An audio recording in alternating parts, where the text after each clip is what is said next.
Pertemuan kali ini kita akan membahas mengenai beberapa fungsi dari toolbox dan property bar, di mana toolbox itu berada di posisi kiri seperti ini. Kemudian ada bagian property bar di bagian atas seperti ini.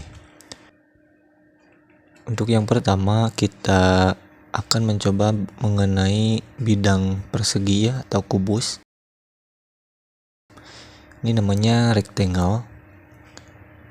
Nah, untuk membuatnya ada dua cara. Yang pertama, tanpa menggunakan tombol CTRL atau tombol kontrol.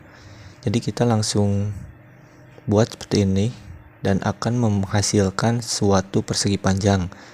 Kalau menggunakan kontrol, nah ini akan menjadi sebuah persegi ya atau kubus. Nah, untuk memunculkan property bar, kita harus mengaktifkan dulu salah satu bidang dengan cara klik. Nanti akan terlihat perbedaannya seperti ini. Nah, awalnya property bar seperti ini.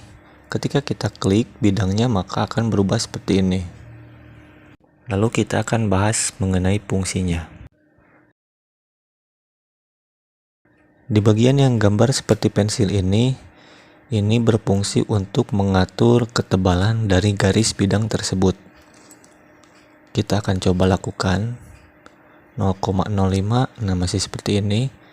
Kalau kita tambahkan menjadi 0,3, maka dia akan lebih lebar dari garis yang pertama. Kemudian fungsi property bar selanjutnya ada di bagian sini ya, angle of rotation. Ini berfungsi untuk mengatur kemiringan. Misalkan kita akan memasukkan angka 45 derajat,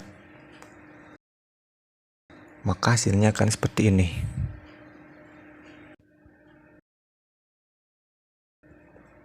Nah, kita akan coba lagi.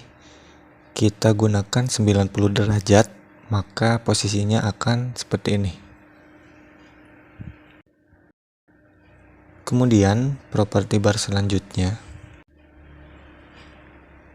ada beberapa corner, ada 3 corner.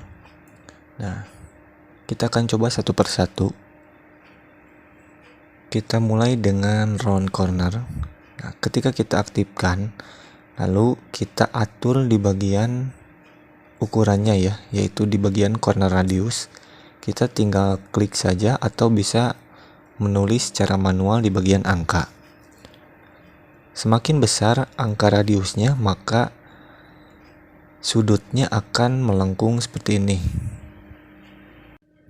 Nah, hasilnya seperti ini. Ini untuk round corner ya. Jadi untuk mengaktifkannya kita harus mengklik terlebih dahulu.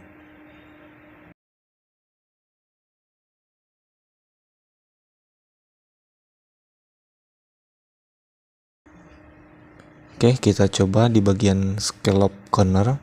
Nah, hasilnya seperti ini.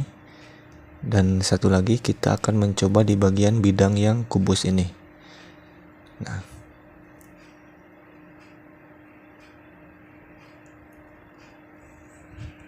maka hasilnya akan seperti ini.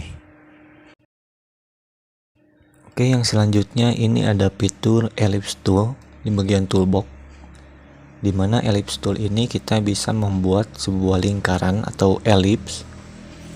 Ketika kita menggunakan fitur ini tanpa menekan tombol kontrol, maka hasilnya akan ellipse seperti ini. Tapi kalau kita menekan kontrol, maka dia akan membuat lingkaran yang sempurna. Kita ambil contoh bidang yang lingkaran ini.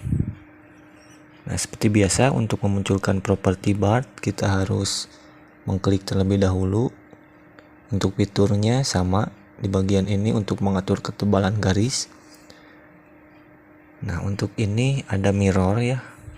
Kemudian, nah bedanya di sini kalau tadi ada round, kalau ini ada seperti ini. Dia akan memotong lingkaran tersebut sesuai dengan radius yang kita masukkan.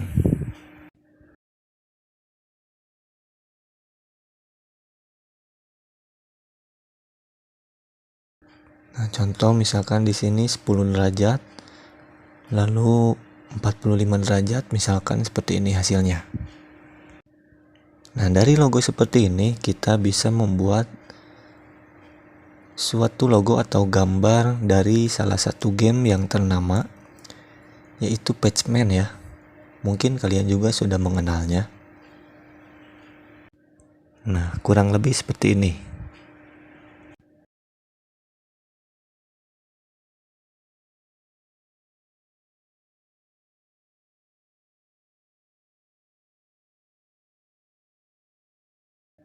Ini hanya terdiri dari dua bidang, yaitu dua bidang lingkaran.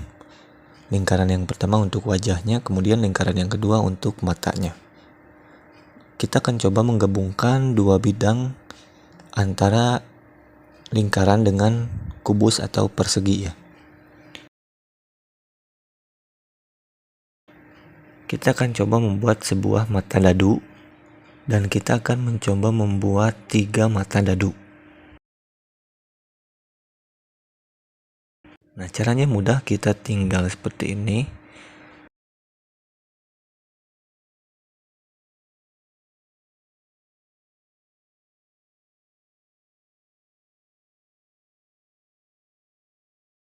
Untuk membuat lingkaran baru yang sama, kita tinggal menekan keyboard Ctrl atau CTRL dengan D secara bersamaan, yaitu menduplikasi bidang tersebut atau objek tersebut. Kita duplikasi lagi, maka akan tercipta menjadi 5 buah mata dadu seperti ini.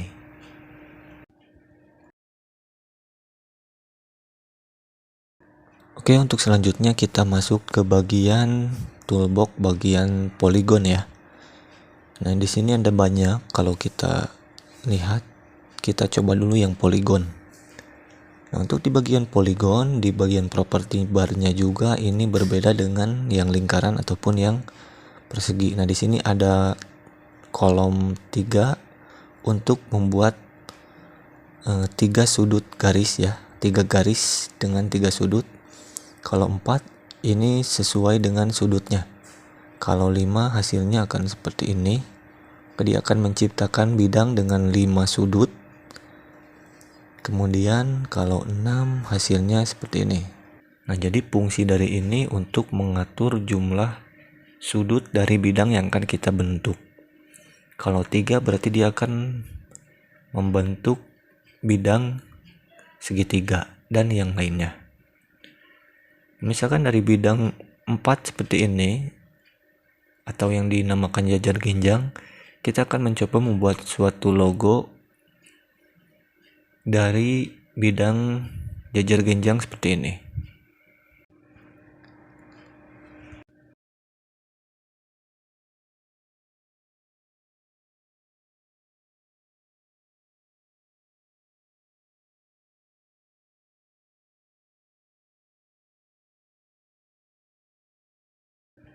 Nah, fungsi mirror kita akan aktifkan di bagian sini.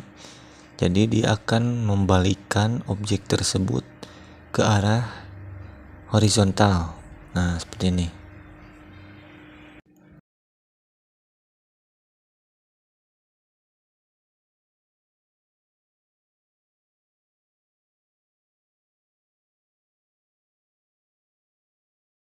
Oke, mungkin kalian juga sudah tahu ya ini logo apa.